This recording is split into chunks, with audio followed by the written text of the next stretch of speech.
এটা তোমাদের এই পেপারটাকে স্কিন মনে করবে। তোমরা ফার্স্টে কি করবে, এটা দিয়ে বাড়াবে, এটা দিয়ে ছোট করবে, ডান হাত দিয়ে বাড়াবে, বাঁ হাতের থাম দিয়ে ছোট করবে, ঠিক আছে? এবার যদি তোমাদের প্র্যাকটিসে দাঁড়িয়ে যায়, একটা পেপার নেবে, স্কিনটাকে এইভাবে বসানোর চেষ্টা করবে, ঠিক আছে? হাঁটুটা কিন্তু উঁচু রাখতে হবে। তোমরা কিন্তু এখন স্কিনে বসাবে না, স্কিন কেটে যাবে। পল্লবী দেখো, এটা দিয়ে বড় করবে, এটা দিয়ে টানবে। এটা আগে তোমরা প্র্যাকটিস করো, ঠিক আছে? তোমরা কিন্তু এই হাতের উপরে এটা নিয়ে আসবে না, তাহলে কোনোদিনও হবে না। 3 আঙ্গুল দিয়ে করলে তো হবে তো?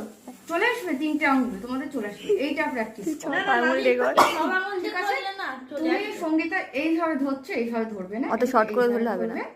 এই এটাকে প্র্যাকটিস কর। যদি দেখছো হাত সেট হয়ে যাচ্ছে, তাহলে একটা পেপার রেখে,